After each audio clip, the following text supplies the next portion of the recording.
এতগুলো বাহিনী থাকা সত্ত্বেও, সেনাবাহিনী, পুলিশ, আনসার, বিজিবি, র্যাব, এত বাহিনী থাকা সত্ত্বেও যদি বিএনপি জামাতের এতই ক্ষমতা থাকে, তাহলে সরকারের তো দায়ভার নিয়ে, ব্যর্থতার দায়ভার নিয়ে বিএনপি জামাতের হাতে ক্ষমতা দিয়ে দেওয়া দরকার।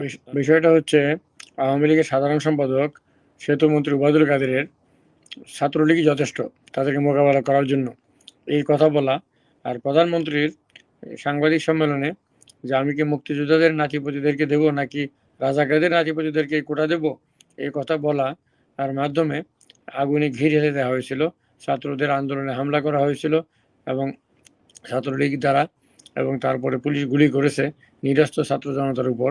এই আন্দোলন অনেকে আবু সাইদ সহ অনেকে শহীদ হয়েছে এবং শত শত লোক হত্যা নিহত হয়েছে। তো ফলে রাজনৈতিক দল, জনগণ, বিভিন্ন শ্রেণী পেশার মানুষ যারা গত কয়েক বছর ধরে দ্রব্যমূল্যের কষাঘাতে এবং বিভিন্নভাবে জর্জরিত, তারা এই আন্দোলনে অংশ নিয়েছে। ফলে জনগণের আন্দোলনে পরিণত হয়েছে। এই হত্যাকাণ্ডের পরে এই ছাত্রদের দাবিও ৯ দফা দাবি এখনো মানা হয়নি, বরঞ্চ এখনও ছাত্রদেরকে, শিক্ষার্থীদেরকে, নেতাদেরকে অ্যারেস্ট করা হচ্ছে। নাহিদ ইসলাম সহ আরেকজন করেছে, আসিফ, হ্যাঁ, তাদের দুজনকে অ্যারেস্ট করেছে। তো এবং রিমান্ডে কি বলে, অ্যারেস্ট করে নাই, তাদের তুলে নিয়ে গেছে, গুম করেছে।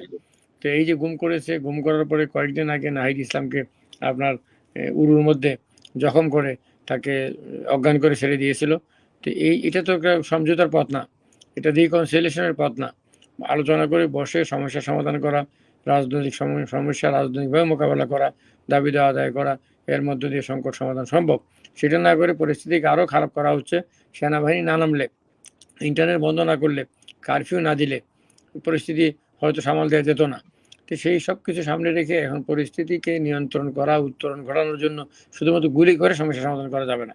জাতিসংঘ, যুক্তরাষ্ট্র এবং দুনিয়ার বিভিন্ন দেশ, বিভিন্ন সংস্থা, ইউরোপিয়ান ইউনিয়ন, সবাই তাদের বক্তব্য দিয়েছে এবং সবাই বলেছে এই রাজনৈতিক সংকট, রাজনৈতিক মোকাবেলা করতে এবং নিহতদের তালিকা প্রকাশ করতে, যাদেরকে হত্যা করা হয়েছে তাদের ক্ষতিপূরণ দিতে এবং পুরো ঘটনা নিরপেক্ষভাবে বলতে, এবং কথায় কথায় বিএনপি জামাতকে আক্রমণ না করে কারা করেছে এটা বিচার বিভাগ তদন্ত করে, তদন্তের মাধ্যমে প্রকাশ হোক কারা করেছে। কারণ ঘটনাস্থল থেকে তো বিএনপি জামাতের কাউকে ধরা যাচ্ছে না, ধরা হয়নি, তাদেরকে বাসা থেকে ধরে নিয়ে আসা হয়েছে বিভিন্ন জায়গায়।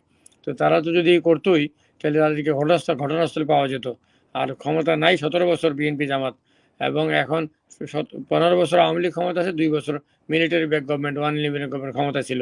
এই 17 বছর তারা ক্ষমতা থাকার পর এখনও যদি মনে করা হয় বিএনপি জামাতি এতগুলো কাজ করতে পারে, তাদের এত ক্ষমতা আছে, সরকারের এতগুলো বাহিনী থাকা সত্ত্বেও, সেনাবাহিনী, পুলিশ, আনসার, বিজিবি, র্যাব, এত বাহিনী থাকা সত্ত্বেও যদি বিএনপি জামাতের এতই ক্ষমতা থাকে, তাহলে সরকারের তো দায়ভার নিয়ে, ব্যর্থতার দায়ভার নিয়ে বিএনপি জামাতের হাতে ক্ষমতা দিয়ে দেওয়া দরকার। ধন্যবাদ।